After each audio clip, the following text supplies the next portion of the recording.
Welcome to my podcast. Today we have JD joining us from, you said Pennsylvania? Yep, thank you for having me. Yeah, I've lived all over Pennsylvania, lived all over South Jersey. I lived all over southern Massachusetts, South Shore, as we call it, but I lived in South Shore for like 18 to like 19, and then again when I was like 23 to like 26 or 25.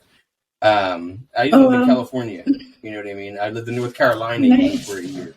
I kept running from my disease. That was the thing is, when you're in addiction for as long as I was, you find reasons to escape it but continue on with it, right? Like, I started drinking at 11. So, did you do it like with a group of people or on your own? With my buddy, one of my best friends since first grade. He would sleep over all the time. Like we would have sleepovers at my house all the time. He had a bunch of brothers, like 5 brothers. So he would always sleep over on like the weekends. It was easier because we had less, crowd at my house. And we were like in 5th grade, and we got obsessed with the movie The Outsiders. We watched that in school. I remember that book too. Yeah. But we wanted to be cool like the Greasers and drink. So we snuck into my parents' basement. Sneak was easy. We went to my parents' basement. My parents weren't alcoholics, but they knew how to throw parties. So whenever the party was over from New Year's or Christmas or whatever party they just threw, all the liquor bottles from said party would then just go into the basement and just collect dust until the next party, until I started drinking. And then I would sneak those bottles. And so my first ever drink was Captain and Coke at 11. And it wasn't for any other reason to just like be cool like the movies. When we were 12, about a year later, one of our really good friends that we had known since we were little, he was hit by a car and he didn't make it, and that was the first time that either of us had dealt with grief in our life, in our young lives. And I distinctly remember this now looking back, in the moment, I don't remember, shit about it. But, looking back, I remember saying to him, hey, if we could drink and we'll feel better. Right. If we drink, then it won't hurt as much that he's dead. And so looking back, that's when I started drinking alcohol. So like you knew that alcohol changed your emotions and made you feel better after? Yeah, I knew it. It made me not have to feel the pain, that you're supposed to feel. I learned now, but as a 12-year-old, I don't want to feel that kind of pain, So we escaped it. And then I would say, I drank pretty heavily 7th and 8th grade every weekend. I was just telling somebody earlier, we would get vodka and just mix it with our Gatorade. And we would hang out at the local park and we would drink. And then when the cops would pull in to yell at us for curfew, we would all scatter and run in different directions and make the cops chase us. They don't care a lot. So we got really fortunate that the cops would just chase us and then just would never even catch us. Where were you living at the time? I grew up in South Jersey. Literally, you ever hear of Camden, New Jersey? I think so. I think I drove through there before. It's literally considered for a very long time one of the most dangerous cities in the country. Drugs, violence. And I grew all that. Yes, and yes.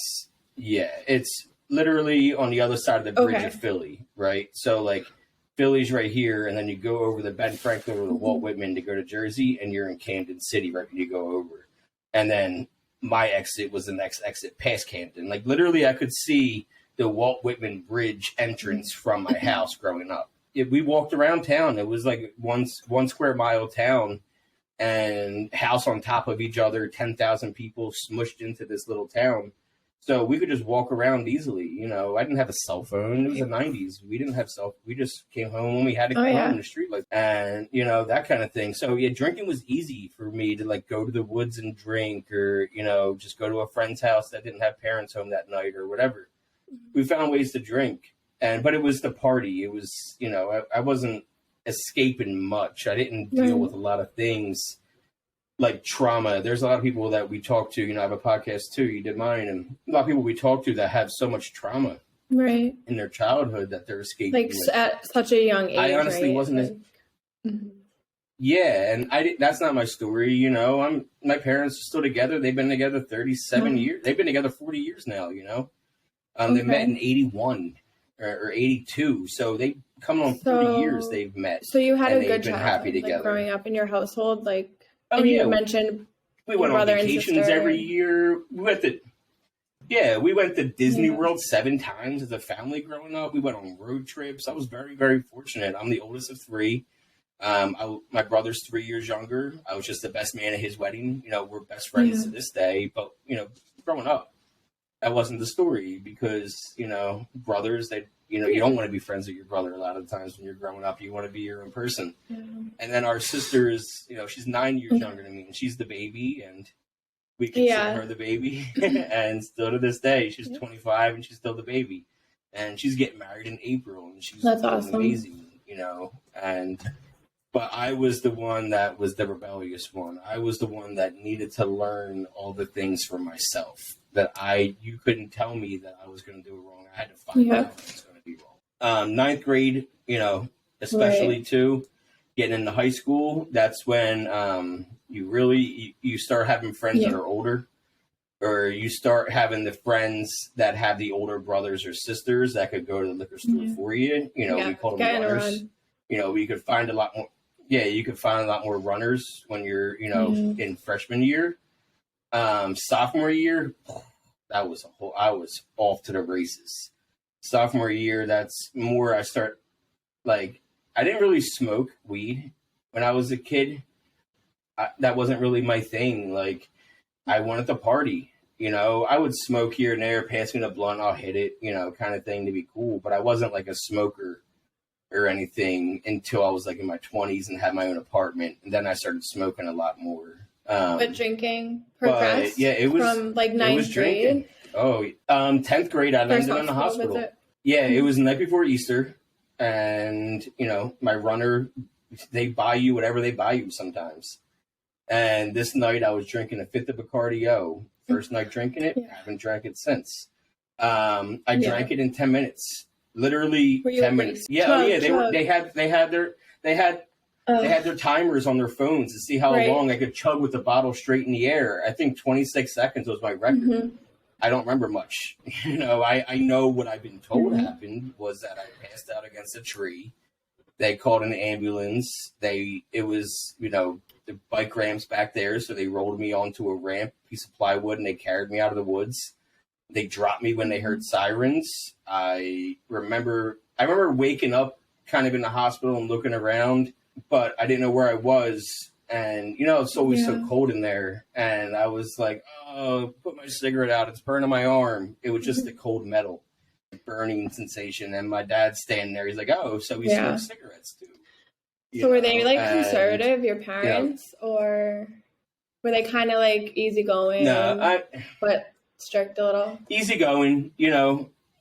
Yeah, my dad I still give my dad a lot of credit for giving me the best punishment. You know, now that I'm a father, he gave me the best punishment he could have gave me. He didn't ground me. I didn't lose my curfew. It was, you know, April of my sophomore year. My punishment was I wasn't allowed to sleep over a friend's house for the rest of high school. Because that night I was supposed to be staying at a friend's house, you know, so that was my punishment. And he stuck to that to the point where the following winter, you know, we were all drinking in the woods. It was snow, and you know how it is, you know, Massachusetts, you know, you put the beer in the snow and you go sledding, like you know, and freezer, we did that all.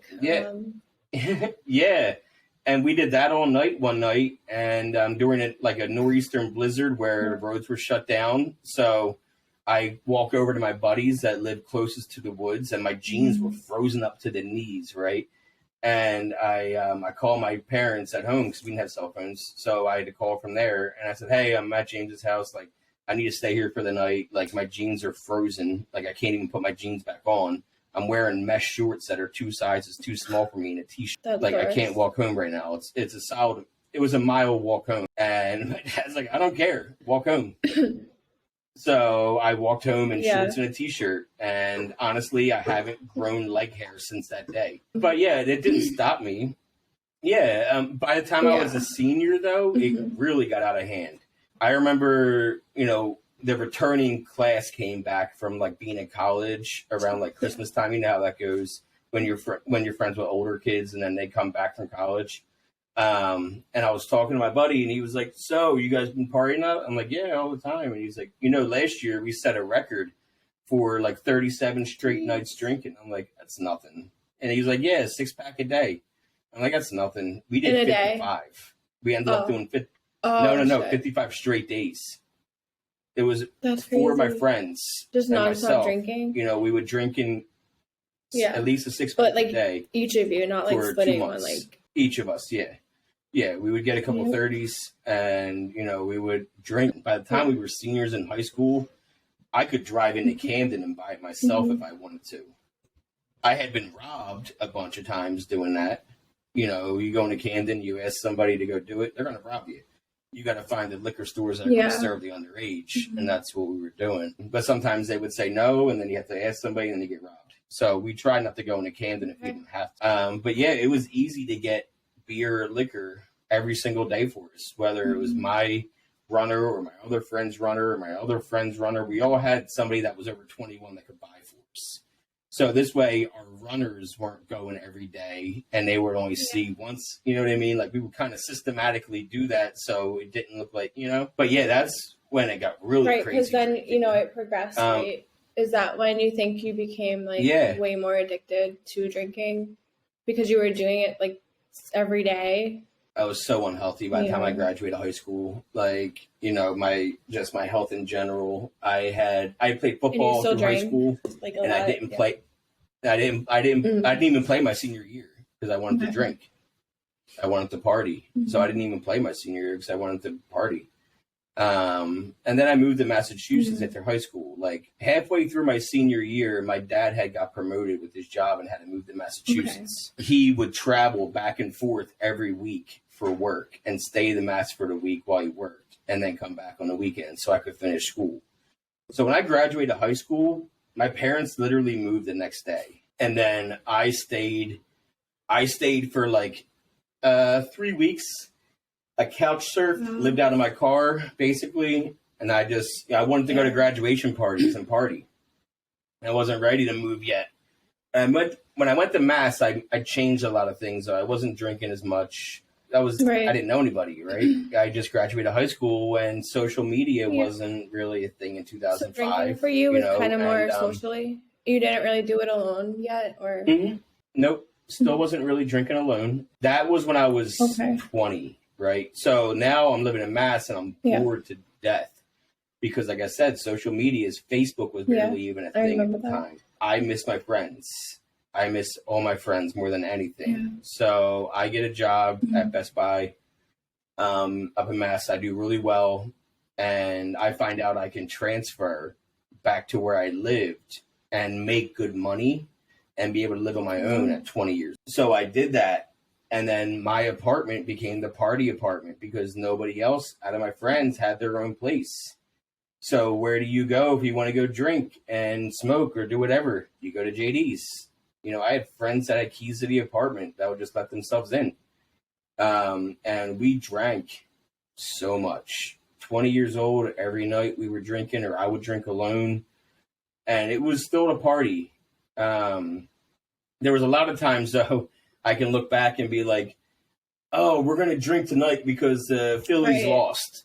Or we're going to drink tonight because the Phillies won. We'd always find an excuse to drink. About, right? That's how it was. Yeah. And turning 21 in my area, I wasn't drinking and driving because we could walk everywhere. And all of, I've had this, I used to have the same best friend since first grade. And we all turned 21 within a month of each other. So we were at the bars 6 nights a week, just going hard. And if we weren't at the bar, we were at my apartment going hard, and I was maintaining my job. I was doing very well at it. I had turned 22 and drinking had just lost its luster. Like it wasn't doing it for me. It wasn't fun anymore, but I needed something. Right. And I remember not going out on a Friday night and being like, I'm just going to just chill at home tonight. And I was smoking with somebody because everybody randomly would be at my apartment.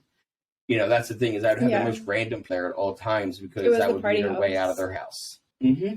And this dude was there, and he was like, hey, you know, I can't sell you any weed because I was trying to buy some weed to, like, just chill and watch some movies and relax. He's like, I don't have any weed, but I have these 10s.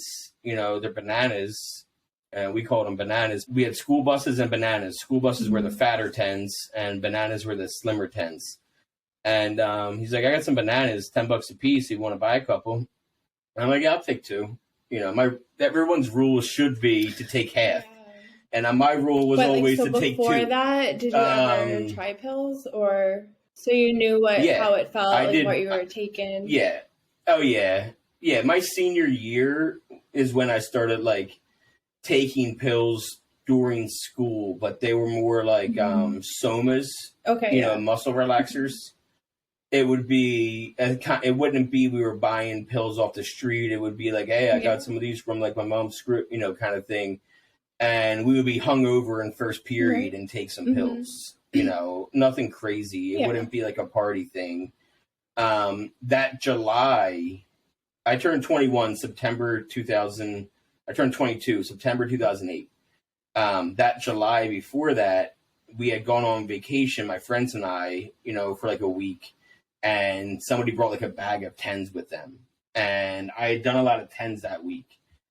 To the point where I withdrew for the first time in my life, and I didn't know I was withdrawing. I thought I was literally sick. You from know, Percocet? It wasn't. Like this is all what like school buses, bananas. Yeah, it was straight up. How did they make you feel? Was it like what kind of like high, like different from drinking? It took me. You know, I felt that warmth that alcohol made me feel. You know, I felt that the tinglies, and I felt lightheaded. And I felt fucked up. Let's be real. And that's what I was shooting for every time. So yeah, like that July, we went hard that week. And then like, I remember getting sent home from work because I was so sick and we just thought I had the flu. It wasn't until like 7-8 months later when like I was really withdrawing from 30s for the first time. And I was like, oh, that's what happened back in July. You know, and I realized like, oh, that's why I was feeling that bad. It wasn't the flu. But that October 2008, it was October right before the Phillies won the World Series. And yeah, I was staying in. And for some reason that night, I don't know if it was just my recliner was that comfortable. I don't know if it was the quietness of me being alone that night, but I had never been so fucked up in my entire, you know, I don't think to this day that I, you know what I mean? Off those 2 perk 10s. Just 2 perk 10s? The next day it was 3. Next day it was 3. And then I found another dealer that hung out at the bar that I used to go to, you know, and I would see him. Eventually he didn't have 10s anymore. He had 30s. He goes, don't worry, but, you know, they're $20 a piece as opposed to $10 a piece. But you get an extra 10 milligrams and I can snort. What do you mean I can snort them? I didn't know I could snort these. You know, this was 2008 before we could like Google this kind of stuff, you know, and read about this kind of stuff. So like I'm breaking up and as soon as I snorted it, that is when I was like, I had that like, oh, right here, like this in your head kind of feeling. Yeah. Like, you know, they talk about it in the program that I have arrived. That was my arrival. That was, you know, alcohol never, I loved alcohol and the way it made me feel, but it never gave me that. Yeah. And so quickly and without feeling bloated, because like, a lot of people that drink beer, you know, they burp a lot, right? And they don't feel bloated because they burp. I honestly haven't burped since I was a baby. That's different. Never? Still to this day. Never. Good. And I know. So I could never get that, like, I could never, like, burp and feel better while drinking like a lot of people could. Right? A lot of people could burp and feel better. And I had to literally make because it was just like all stuff. So having these... That's so uncomfortable. Yeah, so having these, you know, 10s, swallow a couple 10s, drink a nice glass of Coca-Cola, and smoke a blunt and watch a movie, yeah, I'm good. This is a great night for me. I don't have to, like, feel bloated, and I don't have to wake up hungover and get all sweaty from the hangovers and feel all gross. Yeah. I loved it. And then the 30s, once I sniffed them, though, it was, I was in love. Like, you know, they say you get 3 loves of your life. That was my first love. Like, that was a relationship that I had to break up with. You know, I even had a breakup song. Yeah. You know what I mean? When I broke up, you know, Slow Dancing in a Burning Room. I know by John how hard Mayer. it was that to, you know, break up with alcohol, but. Well, the difference is you don't sell alcohol, right? That's the difference is you don't have to sell alcohol to support your habit. Because that's what happens to me and a lot of people is like, all right, well, now I'll sell these 30s because I love the 30s way more than the 10s because you couldn't sniff 10s. If you did, you were an idiot because they were filled with like all these fillers. Like it wasn't true. So the 30s, that just gets you right there. And I was addicted to snorting. And I never shot up in 10 years. I never did heroin in 10 years.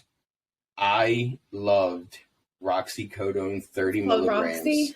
Roxycodone is a technical term for 30 milligram blues. Yeah, I've seen the those. Blues, probably, yeah. They're probably taking them, but you know, like that was never my thing. Like maybe drinking, taking them, like if someone had it, but I never ever like it didn't. It wasn't my addiction. It's just a different brand of Oxy. It's just a different companies that make Oxy. So it's the same thing as Oxycontin. Opioid. Yeah. It's Oxycodone instead of Oxycontin, but it's the same difference. They both fuck you up and they both give you crazy withdrawals. But I was addicted to snorting them and I was like, I'm just going to sell them to support my habit, you know, and I tried getting clean that July. You know, I moved back to Massachusetts again to run away from my problem.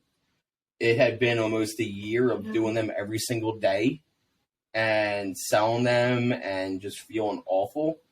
I bought 6 Suboxone, and this was like so long ago. It was the subs that were pills, not the strips. This was July 2009, and I moved back to Massachusetts to like escape my problem. And then I find out that Massachusetts is a hotbed for opiates, and it was extremely easy to get them there. It wasn't long before I was driving to Randolph from Carver. I would drive from Carver up to Randolph to pick up, or to Stoughton. Yeah. You know, that's how early when we talked, Stoughton, I know where that is. You know, I used to drive up and down 44 all the time to grab my pills. You know, I would meet this girl in the most random places up and down 44. I would pick up all the time, and I would still get high, but not as much. You know, it was here and there. So, I lived in my Suboxones, like, I've taken them before, and I just remember getting so freaking sick off those, because, like, you know, so because you had opioids in your system already, you didn't get really sick from Suboxone, like, you could take it like a perk. Yeah, when I got there initially, it was July 5th, 2009, and that was, like, my first sober date from pills. But I wasn't going to meetings, I was just doing it at home, and I tapered. You know, I would take a quarter of a sub.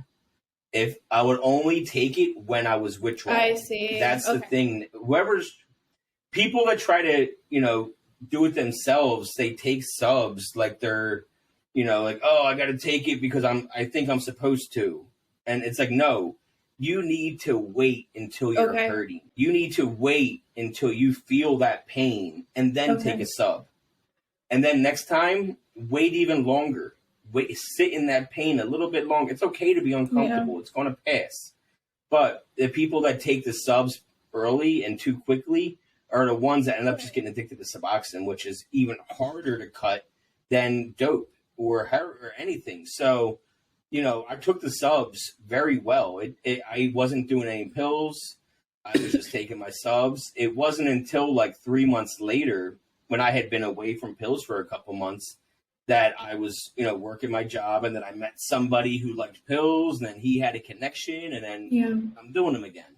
But again, it's not out of hand. It was just whenever I could meet this girl. It was like once a week I would get high, and it wasn't even a problem. So it was once a week. It is what it is.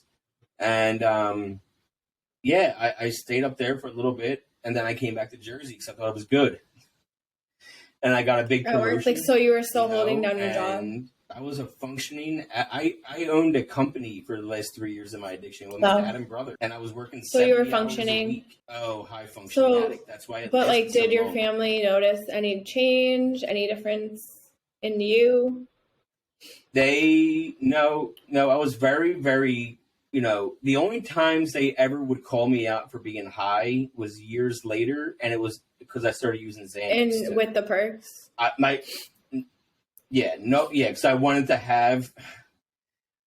have a high that felt what is that drug called? Oh my god, I'm blanking I on the think name. I know.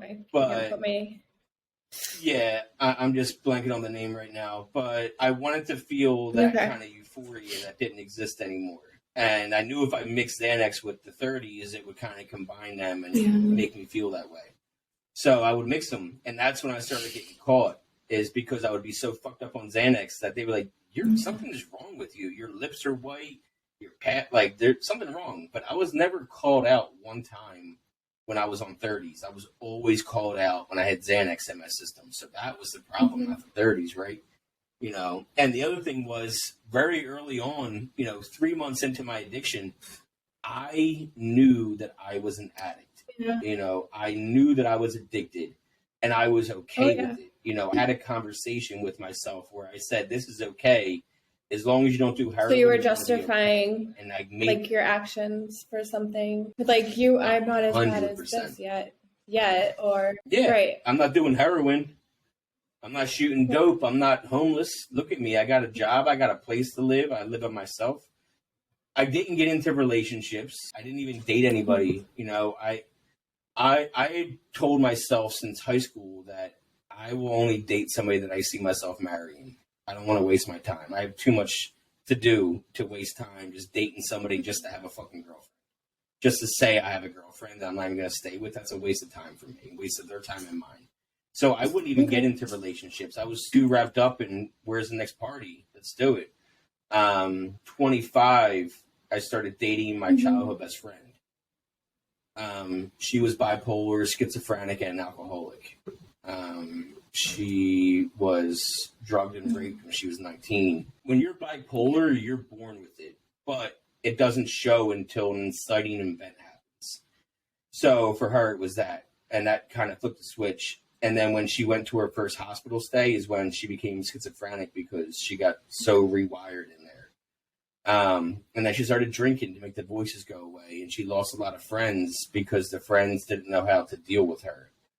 But I did. I was a very patient guy and I loved her. And we enabled each other for 3 years. I told her everything. She knew that I was getting high when I got high. We never really shared. She wasn't into pills. She was into Coke, if anything. And she drank. And I wasn't the drinker anymore. I was the pillhead.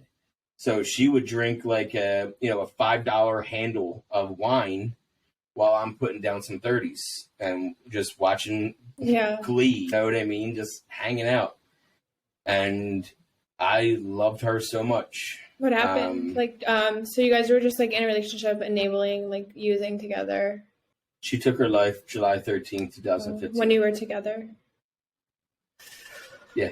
It was about a month shy of her three-year anniversary. Sorry. I couldn't even imagine that. I spiraled. I moved to North Carolina. I wasn't allowed at her funeral. They blamed you? Yep. Her family blamed me. They still do. And you know what? I know. It's okay now. Because I'm okay with being the bad guy in their scenario. I'm the good guy in a lot of other people's scenario. I just told you my sponsee. He just celebrated 6 months. Guess what? I'm the good guy in his story. I'm okay with being the bad guy in some stories. That's just life. You're never going to always now, be the good person like it wasn't as much your as you fault. try. It wasn't. I did everything I could to keep her alive. If anything, she could have went a lot sooner if I didn't keep. You know what I mean? I talked her to suicide so many times. When she did die, I knew which songs she would have played at her funeral because she told me so many times. And I hate to say it, but the joke was kind of on them because she didn't want me at her funeral. Yeah. She told me that 2 weeks before she did that. She tried to give me her ring back. So you proposed? We were engaged. Oh, I proposed New Year's Eve that year before. She tried to give me the ring back, and because I had to go to North Carolina for work, and she, BetterHelp and those other things didn't exist then for therapy.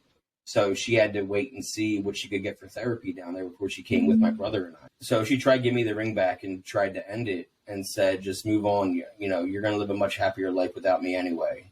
And no, I'm not taking your ring back. Like, no, we're together. And then she just kept saying, something happens to me. I want this to be your last memory of me. I don't want you to have to see me like that. I don't want you to see me ever in a coffin. I want this to be your last memory. And turns out it was my last memory. Packing that week, I was very drunk. And so did you kind of like spiral? I found the ring. I found the ring. She put it in my dresser, and I didn't know. But I found it when I was unpacking, because when I packed my dresser, I just fucking shrink wrapped it and just took it. You know, I didn't take the clothes out of it. I just took the dresser. So, and I found it then. And that really, like, I walked out of the apartment and walked straight to the bar. I was already drunk, and that's when I found my new favorite bar. I was at this bar. I had my own seat, Krista. Oh, I've been there. They because I was such a good tipper that they would want to make sure, because I lived in Durham, North Carolina. It's most famous for. There's a triangle: Chapel Hill, Raleigh, and Durham, and it's called the Triangle because we're all right there near each other. And I was in Durham, but I worked in Raleigh, and I spent all my time at the bar though, and like I was a great tipper, so they always had my seat ready for me. They would kick people out of my seat that was sitting in it, kind of thing. I was doing a lot of coke. I couldn't really get pills down there, but I could get coke, and I could have pills shipped to me from Jersey. So, like, once a month, I would pay my buddy to take his script and send me like 20 of them. Mail. And I would go through, and that, oh my God, talk about nerve-wracking days. I would sit at my apartment complex in my car, and I was supposed to be on the road working, but I would just sit there and I would wait for the USPS to show up so that I could grab my envelope that I knew had a bunch of 30s in them. You know, I was drinking, I was using coke, but they were all still just means to an end. I wanted my pills. After a year of being down there, my brother and I had enough of the heat in North Carolina. It was so hot. And we moved to Pennsylvania to start a Roto-Rooter franchise with our dad. I was 29. Okay, 29.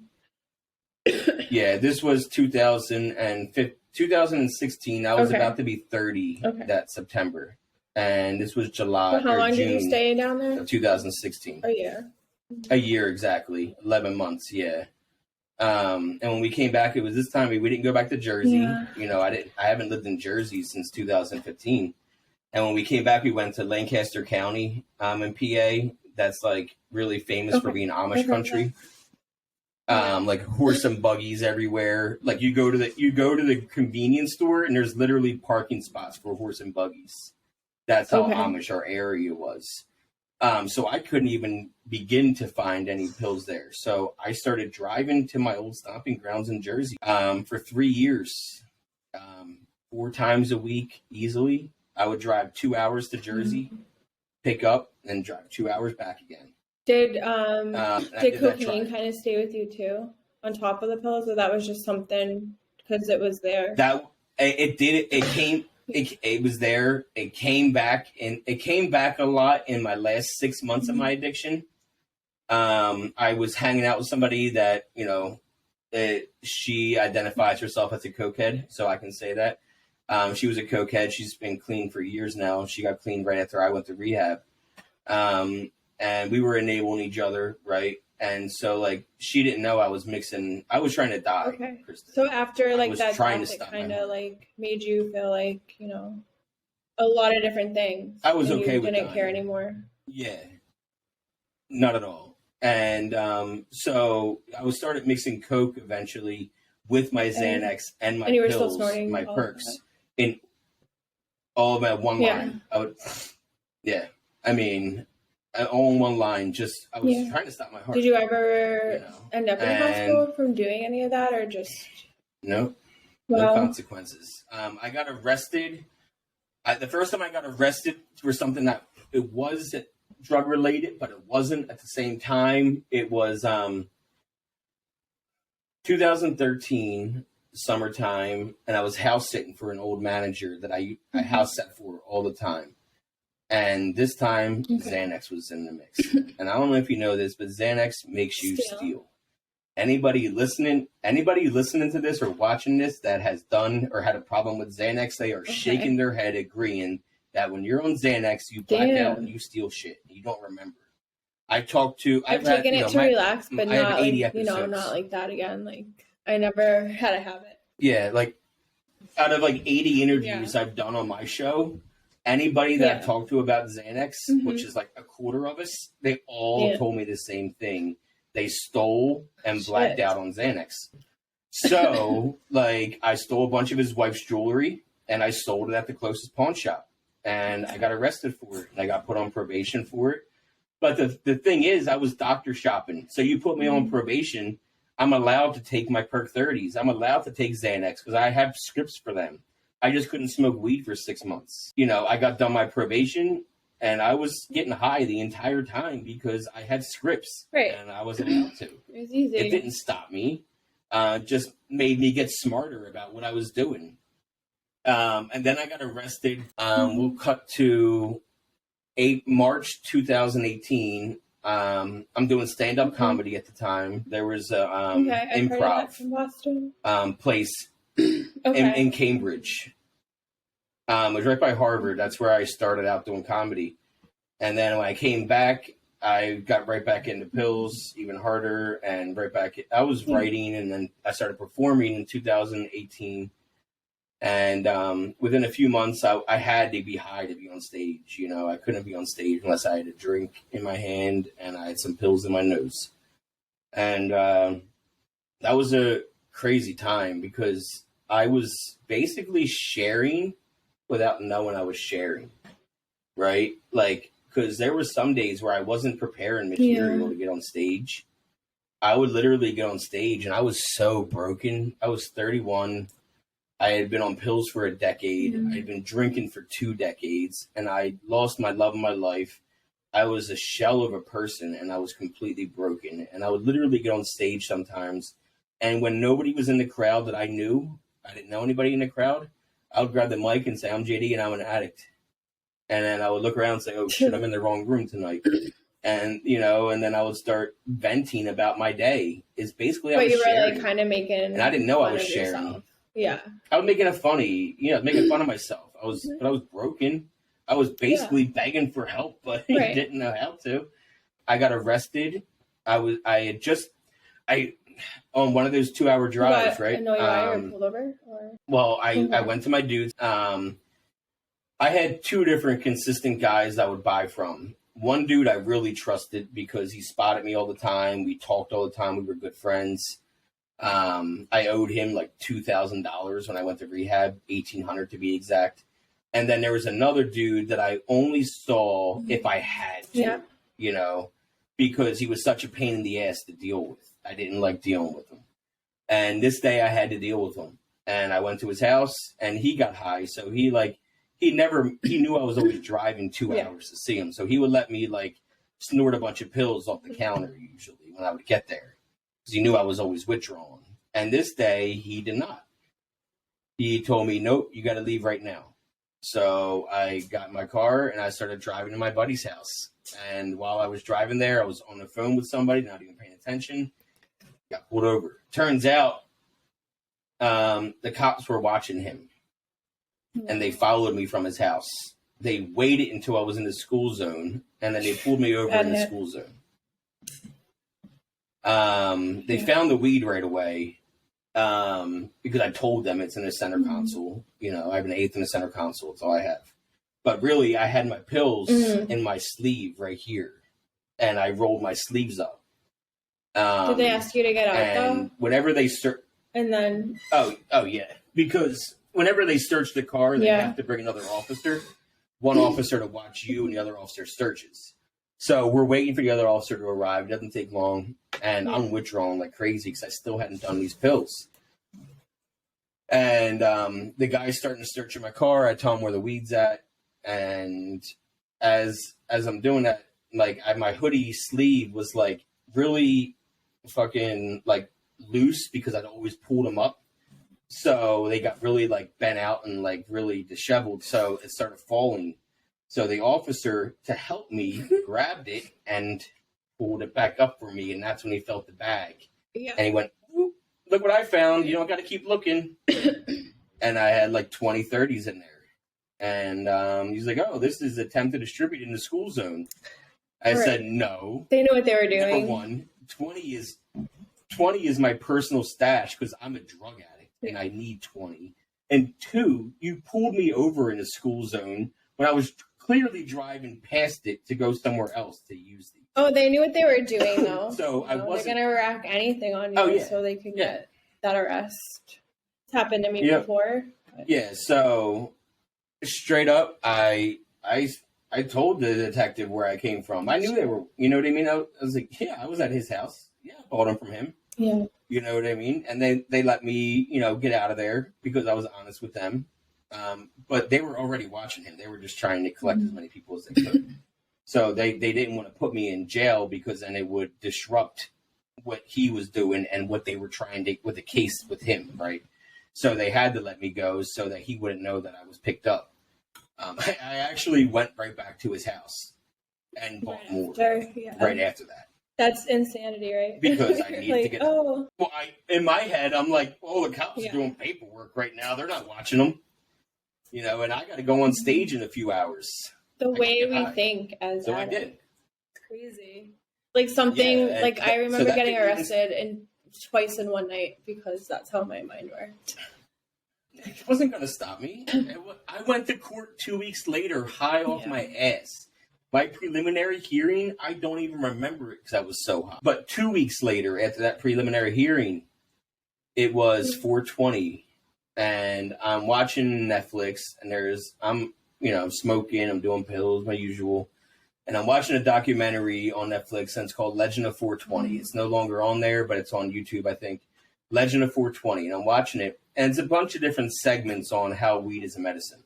One segment was on like a 12-year-old kid that had such bad, what's that when you like seizures, convulse, seizures so bad that he never even talked his first 12 years of his life because he had like hundreds of seizures a day.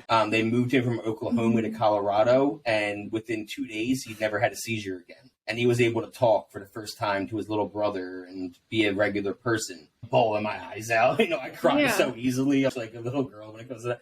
So and then there's a segment that's about this place called High Sobriety. You said High Sobriety? High Sobriety. It is a rehab in Los Angeles it's a sober living. Okay. Not a rehab. That's important to know. It's a sober living, not a rehab. I watched this documentary and I learned that you can use cannabis as a medicine and you can use cannabis as a way to get off pills. Okay. And I'm like, sign me up. How do I do that? And that was the first time in 10 years of doing pills that I said to myself, and what year was this? That rehab. This was April 20th, 2018. Yeah. And I feel like just recently in the past few or 4 years, maybe like marijuana, the scene has expanded immensely. People are finding out that you can use that for a bunch of different things. I'm completely open about my recovery, and I'm completely open about how I work my recovery with that.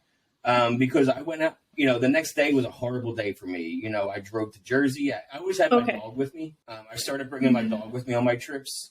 She liked the car rides, but also I was going to kill myself if she wasn't with me. I was going to take my car into a tree. And make dogs are great. Like I had a dog sidekick forever when my dad passed away, and she was my girl. She passed away. She passed away Zozo. During coronavirus. Well, I got Zoe. I got 2 more. I'm sorry. But I got her a month after that. I rescued her from like the pound, and she has been my ride or die. Now she lives with my brother because my brother has 3 dogs, so she gets to play and has a fenced-in yard, and she's not stuck in an apartment. Awesome. She's happy there. I would bring her with me, and it was just one of those days where I sat in the McDonald's parking lot for 6 hours waiting to see somebody. And then I end up driving back home, and I have 3 pills. I did 2 right away because I'm withdrawing so bad. Yeah. And now I have 1, and I'm like, what am I doing? It's 8 o'clock at night on Saturday, and I'm on the PA Turnpike, and I'm like, what the fuck am I doing? And I Googled High Sobriety, and a phone number popped up, and at 5 p.m. in LA time, this dude answered, and he talked to me for 2 hours. I was on a flight within 3 days. I had a huge comedy showcase that Monday, and I didn't show up for it because I was so afraid if I won. I don't think I would have won, but I was afraid if I did win, I was going to talk myself out of going to rehab. And then you would have continued. I would have been like, oh, look what I just did. Look what I just did. And so I flew out there that Wednesday morning. That Tuesday night, my mom drove me to the Philly airport, and she stayed with me at the hotel for the night, and, you know, to make sure I was good. She knew that I had somebody driving over to me to bring me pills so I can get high one more time in the bathroom of the hotel room, my mom in the other room. And I did. That was the last time I snorted any kind of oxy. Was April 24th, 2018. I went to rehab the next day and haven't touched pills since. You know, I was in treatment for 29 days. I didn't have cannabis right when I got there, and I couldn't smoke it. The whole point is to change your relationship. I never got into smoking weed there. I didn't even smoke weed until like I had a relapse with drinking. I was 13 months sober, and I had a relapse with alcohol. So what do you say your date is? Is it when you first got sober? My sober date is leap day, 2/29/20. Clean and sober. My recovery, though, started 4/25/18. Yeah. You know, even when I drank, when I relapsed with drinking, I didn't go overboard. I was so indoctrinated with AA that it was hard for me to like the first time I ever drank again, when I relapsed, I bought a 6-pack and poured 2 out to prove that I didn't need all 6. But you were still justifying. I don't need to drink all these. Exactly. It's bullshit. But that entire summer, that entire fall, and that entire winter, no DUIs. I didn't even overdrink. I didn't have any hangovers. It wasn't until 2/29 where I woke up hungover and I said to my wife, like, I don't want to drink anymore, because I had that thought of I need to get high to take away this hangover, and that scared me. When I was getting high on 30s, they weren't pressing fentanyl on the 30s yet. That started a few months after, you know, that I got sober, that really started happening. I feel like in a way we were like so that kind of scared fortunate me to like get sober. I think even 2018, 2020, like when I'd be dead. The scene is so crazy right now. It's just horrifying. Like even when I think back to like when we were snorting whatever, you know, from whoever, like, and to now, it's crazy. I would be dead. If so this was many still more people would be dead. If I was still using... And then because you hear the stories of how people are dying today off fentanyl around here, like everywhere. Yep. It's crazy. Everywhere. It's scary. It's everywhere now. And that's, you know, when I got sober, again, because when I woke up hungover, there's only two things that cure a hangover for me. It's more drinking or pills. And I chose option 3, which was quit. And, you know, then COVID hit 2 weeks later. My wife quit with me. We have the same sober date this day. It's been, you know, 2 years this February. But awesome. Like we have the same sober date. We're our support system. And then we eventually, once COVID kind of like let down a little bit around May, we opened a mental health meeting center in our town. And we host AA meetings here. That's we awesome. host NA meetings here. It isn't a commercial for LegalZoom, but they were great for helping me get that nonprofit going and not too cost effective. And then once we got that official nonprofit, then we found a building. And then we got really lucky with the building. And then, we started, you know, my wife has a meditation room that she does meditation out of. And she tarot and witchcraft stuff and all that kind of thing. And and then my podcast studio is here. And I started my podcast in July. I interview people all over the world. In September for Recovery Month, I celebrate it by releasing one episode every single day to raise awareness around Recovery Month. And these are full hour-long, 2-hour episodes of full interviews of different people every day. And then around middle of November, I was like, man, the holidays, the overdoses, and the relapses are so crazy. Why don't I put out an episode every day from Thanksgiving to New Year's Eve to promote, you know, just putting stories out there. You know, not everybody's going to watch every story, but maybe the person will catch that story that they need to catch in that moment to keep them from a relapse or something like that. So, right now I'm halfway between, you know, releasing daily episodes. I love that. That's awesome. There's different stories every single day from literally all over the world. But every single person I talk to, I can't help but to resonate with and to share their story with, you know, and that's what happens. The more you talk to people, you find out you're not alone. And that's the important thing too, is that finding out that kind of stuff. Yeah. Being okay with that, you know, and being okay with our past and accepting our past as it is what it is. I can't change it. I don't want to change my past. If it wasn't for my past, I wouldn't have met my wife. I mean, we say that all the time. I'm like, you know, like sometimes I wish I could change my past, but if I did that, I wouldn't have learned everything I learned. You know, I wouldn't have met my fiance. I wouldn't have the life I have today if I didn't go through everything I went. Yeah. I wouldn't have the mindset that I have today. I wouldn't have the outlook on things. Like, I remember E2 in rehab, and it was my first and only rehab stint because I'll never go back to rehab, because if I ever had a relapse, I'll just go back in to go into meetings again. Now I know what I need to do. When I had that relapse before, I knew what I needed to do. So it wasn't going to rehab again. It was hitting the meetings and getting support again and getting the right kind of people in my life again. But I remember I was in rehab, and this dude was in and out of rehabs, like 7-8 rehabs. You know, he's way younger than me. And I'm just like miserable. But we played basketball every day. And he was like, "Why are you looking so pissed?" I'm like, "Dude, I'm fucking rehab. And like, I'm just not in a good mood." He goes, "I'm just not happy." And he goes, "You know, happiness is a choice, right?" I was like, "What do you mean?" He was like, "You know, you have the choice to be happy. It's up to you to choose to be happy, or it's up to you to choose to be sad about something. You can look outside the window and see it's raining, and you have the choice to go, 'Oh shit, my day sucks.'" So it's all about how you look at things. And I never even realized that until I was 31 years old. Yeah. And I carry that with me all the time. And I pass that message along. That's all we can do, is just keep putting out stories and hope that the right people hear them at the right time. I agree. And that's, well, yeah. You know, that's all I do now is, you know, just my podcasts are on YouTube. They're on Spotify video also. They're on Spotify audio, Apple, Google, Facebook. Yeah, MJ's Progress Not Perfection is the name of the podcast. I know my name is JD, but our meeting center is called MJ's Progress Not Perfection. Where is that located? Mikey, and I'm JD. In Bloomsburg, Pennsylvania. It's like in the mountains, and you know, anybody that watches The Office knows what Scranton is. So we're like kind of close to there in the Poconos, like northeastern PA. But yeah, you know, we have a college in our town. You know, we're a college town. Literally, there's a bar right next door to our meeting center. And it's so funny because this building was empty for so long that they used to smoke outside of it, people from the bar. And so, like, now I'll walk out there to smoke. And I'm like, "Oh, you guys here for AA?" And they're like, "What?" Like, "No, I'm at the bar drinking. What are you talking about?" I'm like, "Come after." We can have a conversation about your... I turn into a Jehovah's Witness. So I'm like, "You guys want to talk about your drinking? Let's talk about your drinking." That's great. I end up making it... Yeah. I end up making one friend out of it, though. Every time he goes there, we talk. We'll smoke a cigarette and we'll bullshit together. But hey, not everyone's ready yet in time. No. But yeah, that's awesome. I loved your story. Thank you for coming on my podcast. I know I went on yours earlier, and yeah, it's great to meet people like you in the recovery scene. And yeah, I'm glad I made a new friend this way.